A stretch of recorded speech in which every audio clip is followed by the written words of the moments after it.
computer. Hello, everybody. I hope you had a great holiday. Welcome back to the For the Doers podcast.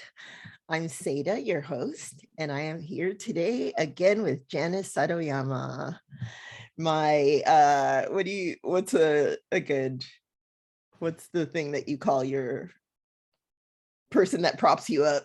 Oh, your hype chick. Your hype chick. She's my hype chick. I don't know if that's PC, right? I don't know if I can call myself that. Oh, I'm sorry. Well, are you okay with it? No, I'm totally fine. My hype lady. So today, of course, Christmas is over. If you did celebrate Christmas, Hanukkah was over weeks ago, I think. So now we're all aligned for New Year's, where almost everybody celebrates. So today, let's talk about resolutions. And we already started the conversation because Janice and I always just get going on these topics. So where we're at is I do not do resolutions, and Janice does resolutions. I'm like, don't call it a resolution, and I'll do it. I think goals by any other name are fantastic, but I think once you attach the R word to them, they hold a different energy, if that makes sense. I like the idea of them. Mm-hmm. Like setting your intention, or wanting to focus on certain things, or like, okay, we need to get back on track, like coming off the heels of holiday time and New Year's, and it's like it feels like a fresh start. Yeah. But it's also a big loop too, right? Like it's just it's a continuation. It's not something that stops and starts. So but does it? It seems like for some people it does. It's like they just do that every year. Mm-hmm. And it's like, why did you decide to not do resolutions? Because did you do resolutions in the past? Yes, I used to do resolutions in the past. And just write that list every year, but I don't think I've done them for at least 10, 15 years, something like that, because I have specific goals and I don't change those goals. Yeah. So, instead what I'm doing now is, I think we talked about before, the Warren Buffett thing, where I just have 10 things that I want to do, period. And I go through that same list. So I don't add anything new until I have finished something or accomplished something, so that's what I've been doing for at least 15 years is you don't move on until you've accomplished it. So yes, I used to do New Year's resolutions, but now it's just goals. And they never change, or they don't change that quickly, or like you said, it's let's refresh or something like that. I don't feel like I need to do it because I'm always paying attention to these things. Does that make sense? Totally. That's awesome too. I feel like that kind of just that awareness and that regimen of kind of you don't lose track of like these 10 things that you have that you want to achieve, and you just kind of keep that top of mind. Right. Well, and then to me, it's actually not regimented because the yearly thing stressed me out, which is why why this is just better for me. I look at and write down my top 3 goals at least 10 times a year. So I don't want to do anything extra to that and make it more time bound, because my life doesn't work that way. No, totally. To where, let me just start this in January. It might have been September or May. So that's why I do it that way. It's easier on my mind, and then it's easier for me to focus, which leads me to accomplish those goals. I love that. No stress. No stress. So you had texted me yesterday about having this topic. Yeah. I like New Year's resolutions, and I was like, oh, what question do I want to ask her? I know. And so I thought about it and I was like, okay, I'm curious, what percentage in your mind, there's no wrong answer, obviously. What Hope not. percentage of, right? I will not do the data or the research I'm to like, I'm qualify hungover. this. Data. At least, I mean, you honest. It's okay. It's a Monday after Christmas. Right. What percentage of people do you think have resolutions that really are personal and speak to them, and what percentage do you think it's expectation of like, oh, it's the New Year's resolution, like, Yeah. you know what I mean? Like it's expected of me to do X, Y, and Yeah. Z versus like, no, this is like you do the inward look and you're like, this is what I really want to do this year, like learn Portuguese versus like, Yeah. Ooh, I'm gonna go green this year. You know what I mean? Like, I what do you love think is, that. not to discount any of those things? No, but I think that's a multifaceted answer because the pandemic changed a lot of things for a lot of the people, so I think we're maybe before we were at like a 40% of that to where we're probably at a 70%.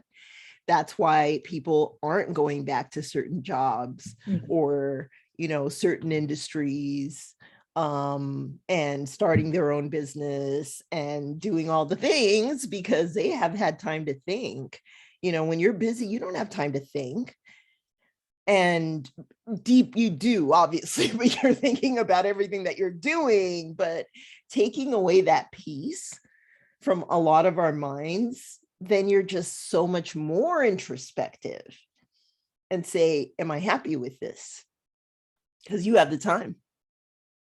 And you're literally sitting in the environment usually where you're like, am I happy with this? That's deep. That's a good answer. I did not expect that. I didn't either because I didn't know I was going to say it. Right. That's awesome. But I think that this is what has caused that pandemic in its own way, caused this shift in us where our social contracts are not what they used to be anymore. Okay. Yeah. It's kind of like, no, actually this isn't going to work anymore, and I don't care if I have to take that I have to change jobs or whatever, and maybe I have to tighten my belt for a few months, but I'm going to be happy and I want to do something that I want to do, which is amazing. It's one of the best things that could ever happen to our society, I think. 100%. That's well, I think too, it's also, I think it's, I'll be honest, I feel like, if you have that mindset and you have that kind of entrepreneurial spirit or that solopreneur spirit where you get lit up by things like that, it could be super exciting and like the possibilities are endless. I think it is also kind of a challenging place too for some people who are like, all I know is a structured environment of a boss telling me what to do, or a company that I go through the motions with and just kind of show up and check out.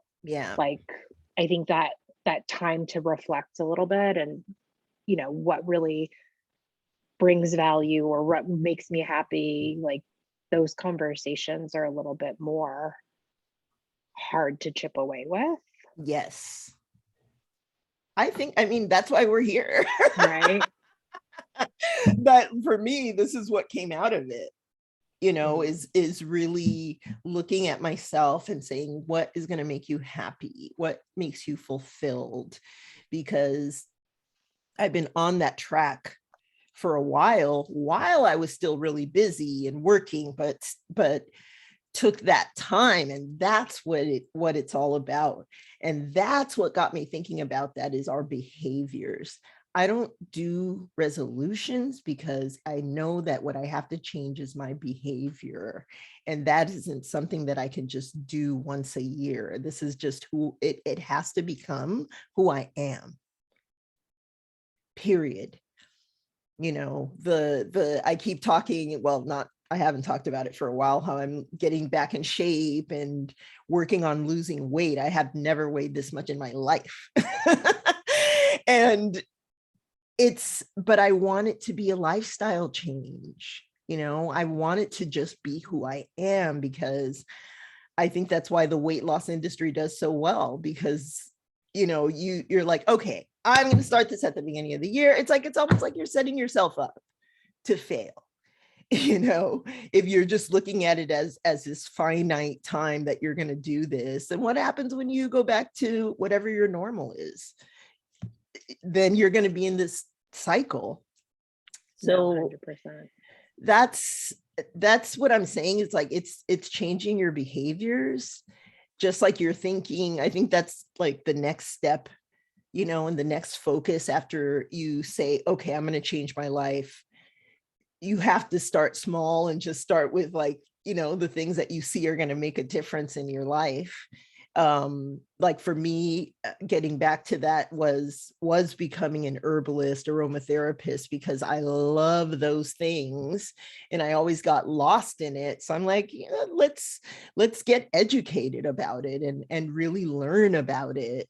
And I went from, I have to post that one of these days. I went from like 5 little plants to a garden with, well, you know, an urban garden with like 52 plants. And I always look at that garden as my mental state now, because it's like I went from this little thing and it just grows. It's a process. Making those behavioral changes is such a process. You can't just, you have to just dive in and just be like, this is part of my life now. That's my take on resolutions. I love it.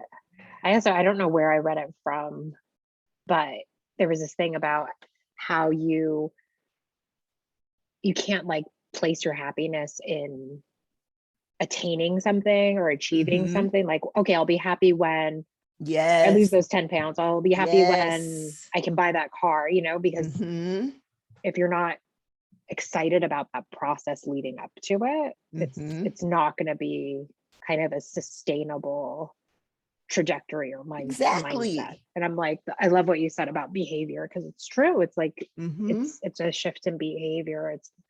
It's less about like setting this goal, but more of a, like, it's an ongoing thing you're always going to have to work on.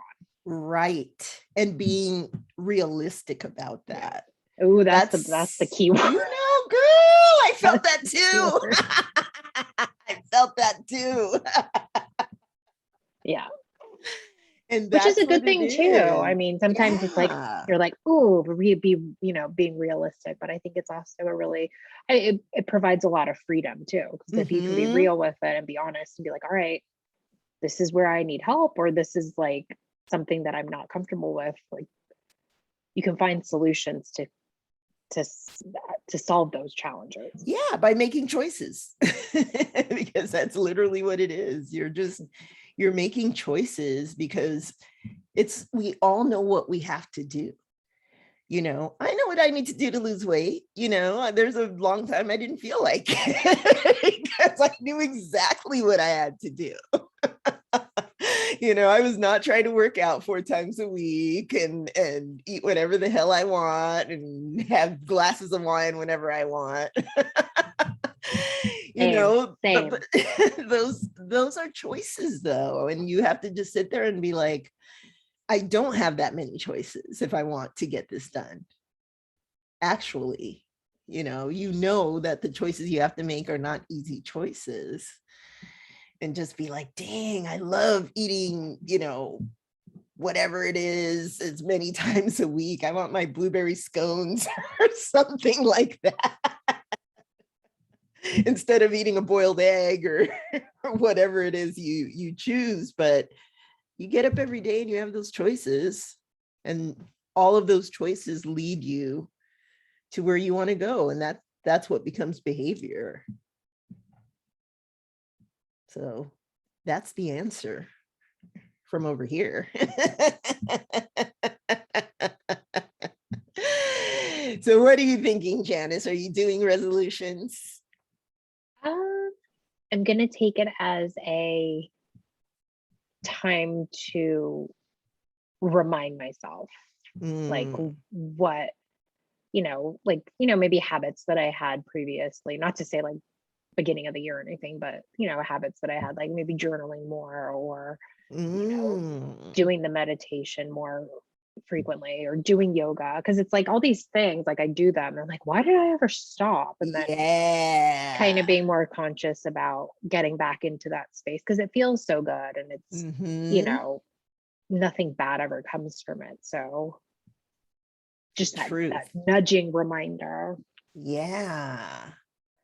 Well, and then the more you do it, the more, like, it's just, we all know that. I feel like we just second nature, all those things, we know those things. And that's what it is like changing that behavior so that you never get to that space where you're like, why did I stop doing this? Because the results, I know for me, like with the working out now, it's just part of my life. Yeah. After then 4 months, do you feel guilty if you don't do it? Yes. Right. So it's like, oh, now I have to do it. Yeah. Literally, I've been doing, much more focused workouts on what I want to achieve for the last 4 months. And I do 4 hours a week, 1 hour per workout. And 4 times a week, I am sitting there procrastinating and not wanting to do it at all 4 times. That's on it. I'm not trying to do it, but my sister and I were at a hotel yesterday, and I was like, oh my God, finally I put my jeans on and my muffin tops were getting smaller and I could finally see it, Yes, I went there. That is a testament, though. That is the one thing a scale cannot tell you. But you know what I'm saying? And now it's 4 months in and I'm like, girl, you better keep doing this. Yeah. Do this thing. And it just keeps motivating me when I finally see some, because I'm not a child anymore. So it doesn't come off in a few weeks anymore. So totally different ballgame. Totally different ballgame. And that's why I think, I hope that it's maturity that I have gained, but that's why I look at it as a lifestyle change, because I know that I have to do it for my health now. I could choose not to do it, but I want to live a certain way. I want to, be healthy, because 100%. like I lost my dad to diabetes. That guy would have lived like until he was 100 and something. 50. If it wasn't for that particular disease. So I'm sensitive to that too. And that motivates me now more than anything. So I think you always have to find your thing and what it is that would hurt you more than harm you if you did or didn't do it. That's where I'm at right now. Like, how do you want your health to be? It gets real after you turn 50, FYI. It gets real. So you do have to be like, hey, either I do this or I don't, but I know what's going to happen. I can't be shocked with how my body will react if I don't take action. Yeah. So it's like, find your own thing, find your motivation, even if it has to be something negative, because it could turn into something negative, whatever it is for you. Yeah. So true. But besides that, I think what I do that once or twice a year is the cleansing and trying to clean things up and at least go into the new year clear, to gain just peace from that, just coming into the new year fresh, all boosted up and fresh. You just inspired me to do a little cleaning. I always do that. I even do that on in what do you call it? Chinese New Year. I do. I'm like, ooh, there's a general energy out there for this. Let's do it. Oh. Power in numbers. Oh yeah. I love that. Yeah. Oh my God. This is such a good conversation. This is exactly what I thought it would be. Oh, same, and more and more. And more. So I just want to say thank you to everybody who's listening, to all the ears that hear these voices right now. And I want to say thank you to Janice. I am so grateful for you. Just being my, hype lady that helps me achieve my goals. And I appreciate you very, very much. And I hope all of your goals come to you as quickly as they can, or as you make them in 2022. And I'm sure you will. You're going to have a fantastic year. That's what I wish. Same. So are you. Thank you. 2022. I wish that too. 2022. Let's hope so. Let's hope it's a really good year. And again, I want to say thank you to everybody listening. Please take care of yourself. I hope you have an amazing new year, but love yourself, take care of yourself, and be well. Thanks, everybody. Happy New Year. Bye.